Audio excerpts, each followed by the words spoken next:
All right, so this is our final step. We look at the original reference, we look at what we've done, we squint, and we try to see what else we need.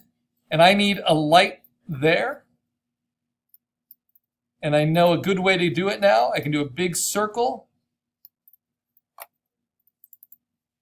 I can make it pretty bright. And I can give it a glow, but not yellow anymore. Instead, I want its glow to be this kind of peachy color.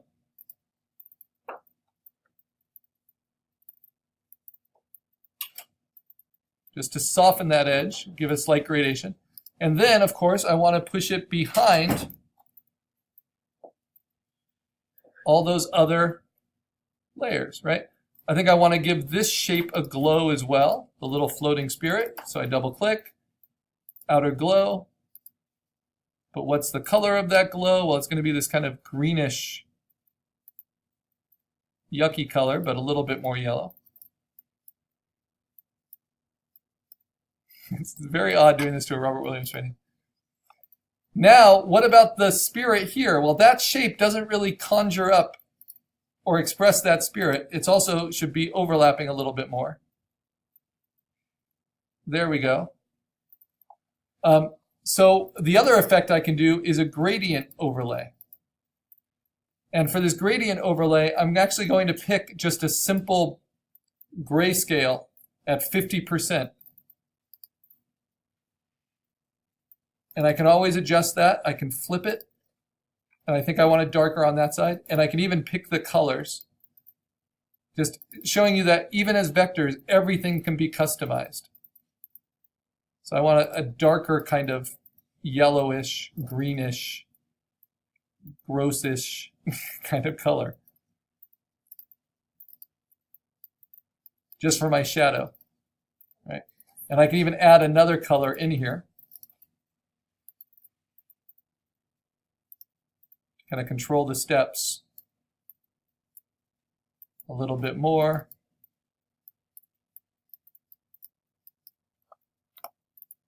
And then I can control the scale of it.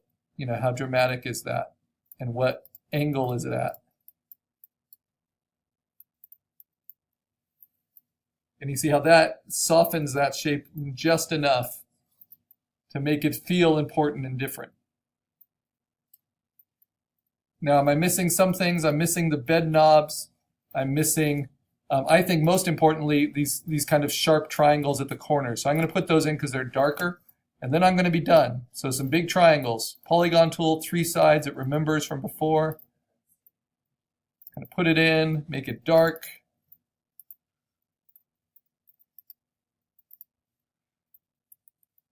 Turn on my reference layer. Move the shape around, transform it, distort it. It's absolutely fine to push it outside of the bounds of what we've been doing. All right, so I want it there, and then I want to move that behind. So Command left bracket, move it behind. Almost everything. Then maybe distort it just a little bit more. Pull out that corner. Zoom out so I get all the anchors. There we go. There we go. Okay, and now I'm going to duplicate that. Transform it, move it down. Get the same sort of feeling here. And then warp it so it actually curves into the corner. And then move it up. What layer is it? There it is.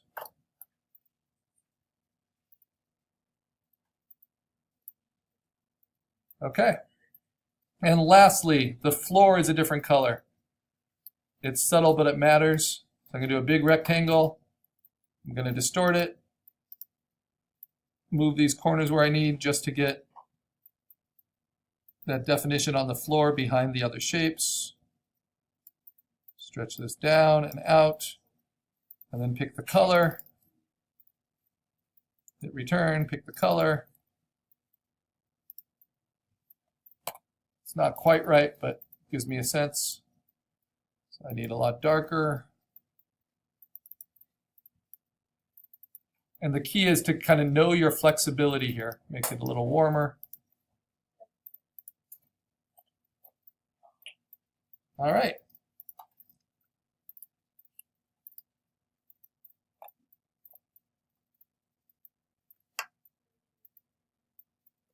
A little lighter still. So remember that auto select can really help you get to the right layer. That's about the right color. But I can even do a gradient overlay on this.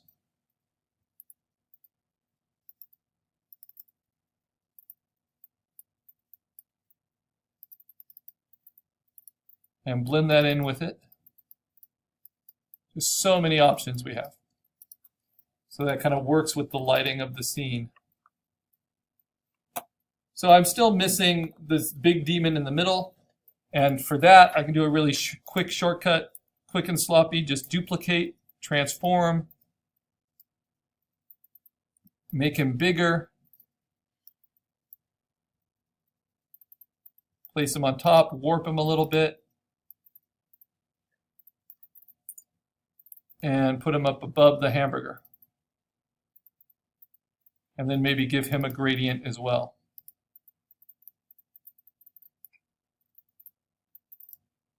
But maybe lower the opacity on that gradient.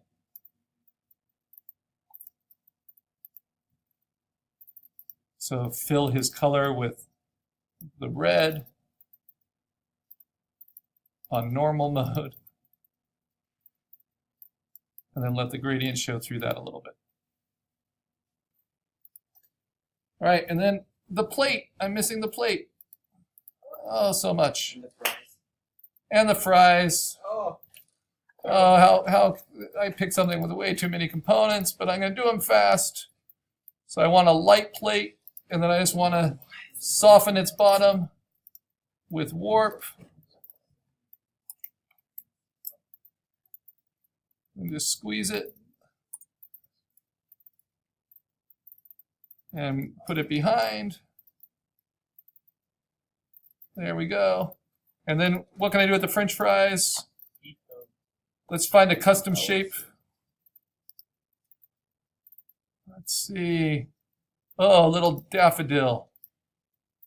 There's a lot of little finger fries, right? Pick the color. I want something orangey. And then warp it.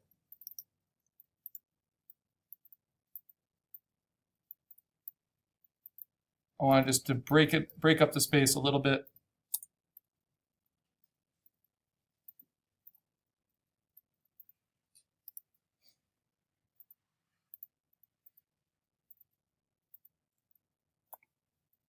Didn't want a second one. All right.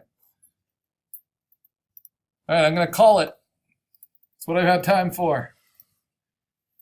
So I squint at this. Squint at this. Things in here could probably be darker. I'll do one last thing. Just it's a cheat. It's a fun cheat. I'll do an ellipse. I'll fill it with something dark, like a gray, and then I'll just warp it as a shadow across this to mimic the lighting. But then I will take its opacity down. Ooh, look at that. And then transform it in. And that makes it look like it's cell shaded or has a little bit more going on. Especially with that demon there.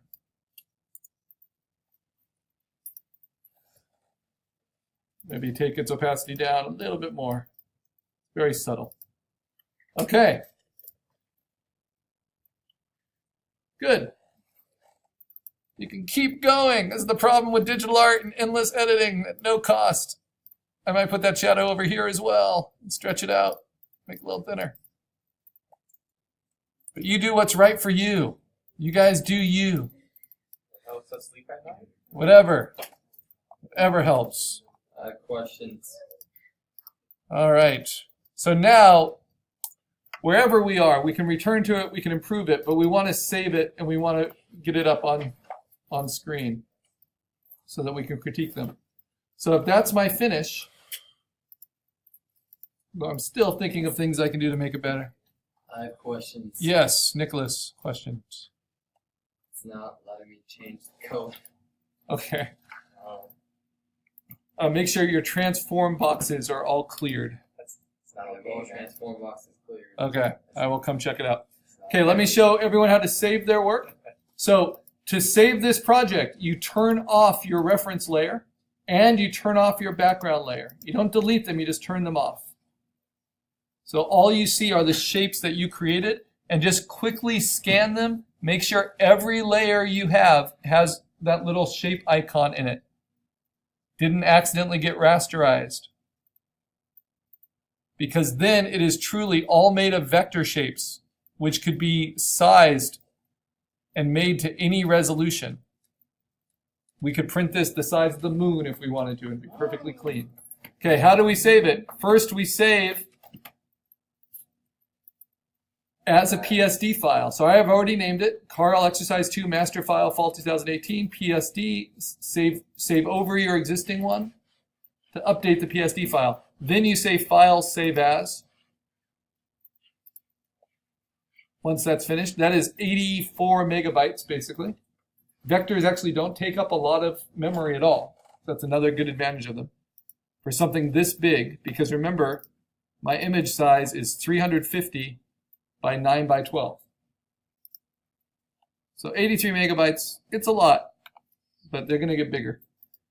But now I need to save it much smaller to lower than 5 megapixel or megabytes to put into PhotoBucket. So I go to Save As, JPEG, I keep my name, but I'm going to get rid of the master file part, and I'm going to save it to the desktop. So I do Command D to navigate it to the desktop. Because it's a JPEG, I'm going to lose all my layers. And that's why I need to make sure that the reference layers are turned off. And then I can save it at maximum, and it's still well underneath 5 megabytes. Maximum quality. And then I can close Photoshop for the time being, or minimize it. And this is my online file that I will put up to PhotoBucket in the appropriate folder. Using Chrome, I have PhotoBucket in my, feel free to do this, in your bookmarks, Command D, and put it in your bookmarks bar. Then you want to go to Digital Art Exercises, Shape 2 Exercises, and upload it there. So I'm going to drag my JPEG, upload it there. But this is new. I'm also going to take my reference image JPEG. I don't need to title it.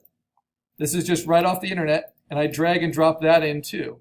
And because it was taken from the internet, it should be a fairly small size.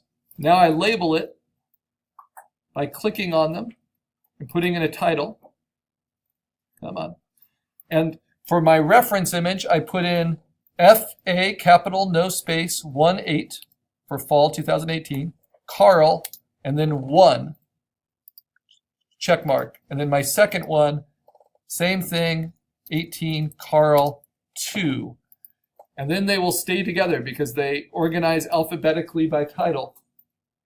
It will always show my reference and then my shape composition. And that is all there is to it.